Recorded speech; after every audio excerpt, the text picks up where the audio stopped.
దేవుని పరిశుద్ధ నామమునకు మహిమ కలుగును గాక.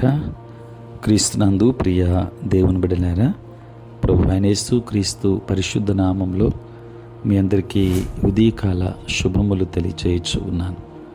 ఈ దినమంతయు మీకు కుటుంబానికి దీవెనకరముగాను ఆశీర్వాదకరముగాను దేవుడు అనుగ్రహించాలని మీ కొరకై ప్రార్థిస్తూ ఉన్నాను. నేటి దినం కొరకు ఏర్పాటు చేయబడిన దేవుని వాక్యము రోమ పత్రిక 8వ అధ్యాయం 18వ వచనం.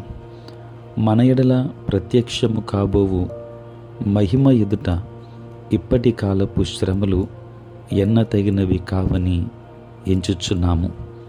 ప్రియులారా, నేటి దినము కొరకు ఏర్పాటు చేయబడిన ధ్యానాంశము శ్రమలు ఎన్నతగినవి కావు.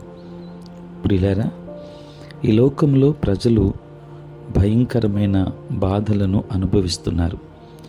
మానవ చరిత్రను పైపైన చూస్తూనే అది చెప్పనశక్యమైన శ్రమలను ఎంతగా బయలుపరుస్తుంది అంటే, దేవుడు కొందరి కండ్ల నుండి కన్నీళ్లను ఎలా తుడుస్తాడు అని విస్తుపోతూ ఉంటాం.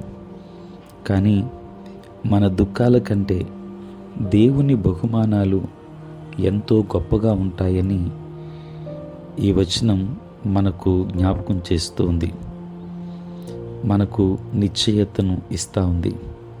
ప్రియులారా, అత్యధిక ప్రయాసం శ్రమ ద్వారానే జీవితంలో అనేక విషయాలు వస్తాయి. ఉదాహరణకు గమనిస్తే 9 నెలల గర్భాధారణ పూర్తిగా వినోదం కాదు. నిజమైన ప్రసవ విధానంలో శ్రమ, బాధ ఉంటుంది. అయినా తల్లిదండ్రులకు శిశువు తెచ్చే ఆనందం వలన సమస్తాన్ని వెంటనే మరిచిపోతారని యేసయ్య చెప్పారు. యోహాను సువార్త 16వ అధ్యాయం 21వ వచనం. ప్రియులారా, క్రీడాకారులు శ్రమలను అనుభవిస్తారు. అయినా బంగారాన్ని గెలుచుకున్న ఉత్సాహంలో వారి శిక్షణ శ్రమలు పూర్తిగా మృంగివేయబడతాయి. తుది ఫలితాలు సకల ప్రయాసాలను యోగ్యంగా చేస్తాయి. దేవుని బిడ్డలారా, యేసును చూసినప్పుడు మనకు కూడా ఇదే విధంగా ఉంటుంది.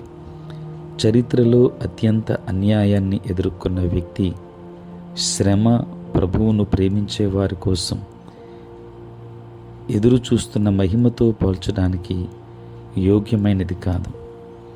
ఇలా చూడని వ్యక్తి క్రీస్తునందు తమకున్న నిత్య బహుమానాల కంటే శ్రమను హెచ్చిస్తున్నట్లే. ఇలా తేలికగా జరగడానికి కారణం ప్రస్తుత బాధను అనుభవించడం చాలా సులువు. కానీ తమ కోసం వేచియున్న మహిమను గురించిన ప్రకాశం వారికెన్నడూ కలగలేదు. యేసుతో నిత్యత్వం ఎంత అద్భుతంగా ఉంటుందో మనలో ఎవరు పూర్తిగా అర్థం చేసుకోలేరు.